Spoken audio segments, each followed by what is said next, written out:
ഗന്ധർവ സംഗീതത്തിന് വെറുമൊരു കാർ ഷെഡുമായി ബന്ധമുണ്ടോ എന്ന് ചോദിച്ചാൽ ബന്ധമുണ്ട് എന്നാണ് മറുപടി. കാർ ഷെഡിൽ അന്തിയുറങ്ങിയ സംഗീത വിദ്യാർത്ഥിയാണ് കാലങ്ങൾക്ക് ശേഷം മനുഷ്യന്റെ സകല വൈകാരികതകളെയും തഴുകിത്തലോടിയ മാന്ത്രികൻ.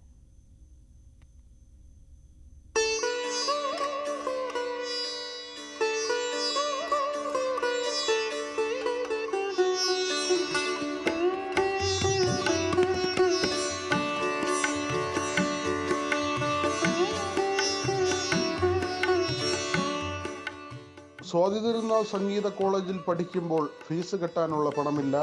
കൊച്ചിയിൽ നിന്ന് ഭാഗവതർ അഗസ്റ്റിൻ ജോസഫിന്റെ മകൻ വണ്ടി കയറി തിരുവനന്തപുരത്തെത്തിയത് സംഗീത വിദ്വാനാകാൻ. തൃപ്തി ബംഗ്ലാവ്, സരോജ ഹോട്ടൽ, ഇത് രണ്ടും തമ്മിൽ എന്തെങ്കിലും ബന്ധമുണ്ടോ എന്ന് ചോദിച്ചാൽ മലയാളിയെ പാട്ടുകൊണ്ട് മൂടിയ ബന്ധമുണ്ട്. സ്വാതി തിരുനാൾ കൃതി ചിട്ടപ്പെടുത്താനാണ് ചെമ്മാങ്കുടി ശ്രീനിവാസ അയ്യർ കൊട്ടാരം ആസ്ഥാന വിദ്വാൻ പദവി സ്വീകരിച്ച് ഇവിടെ എത്തുന്നത്. താമസം ഇപ്പോൾ ഭാരത് ഭവൻ എന്നറിയപ്പെടുന്ന തൃപ്തി ബംഗ്ലാവിൽ. കൊച്ചിയിൽ നിന്ന് യേശുദാസ് അനന്തപുരിയിലെത്തുന്നത് സംഗീത വിദ്വാൻ പഠനത്തിനായും. താമസം സരോജ ഹോട്ടലിൽ. യേശുദാസിന്റെ ഭക്ഷണം മോഡൽ സ്കൂളിനടുത്തുള്ള മോഡൽ കഫേയിൽ നിന്നാണ്.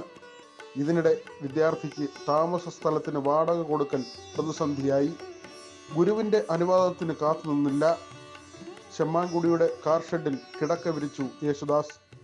അനുവാദമില്ലാതെ എന്തിന് കയറിയെന്ന് ചെമ്മാങ്കുടിയും ശിഷ്യനോട് ചോദിച്ചില്ല. യേശുദാസും രാധാകൃഷ്ണനും ഒരേ സമയം സ്വാതി തിരുനാൾ സംഗീത കോളേജിൽ പഠിച്ചവരാണ്, കൂട്ടുകാരാണ്. രാധാകൃഷ്ണൻ എന്ന് പറയുമ്പോൾ കാർ ഷെഡിൽ നിന്ന് നോക്കുമ്പോൾ യേശുദാസിനെ കാണാൻ കഴിയുന്ന മേടയിൽ വീട്ടിലെ സാക്ഷാൽ MG രാധാകൃഷ്ണൻ. ഓമനക്കുട്ടി ടീച്ചറുടെയും MG ശ്രീകുമാറിന്റെയും സഹോദരൻ MG രാധാകൃഷ്ണൻ. യേശുദാസിന് ഇടയ്ക്ക് ചിക്കൻ ബോക്സ് പിടിപെട്ടപ്പോൾ ചെമ്മാങ്കുടി തമിഴ് വിശ്വാസപ്രകാരം പറഞ്ഞു, നിന്നെ ദേവി അനുഗ്രഹിച്ചുവെന്ന്.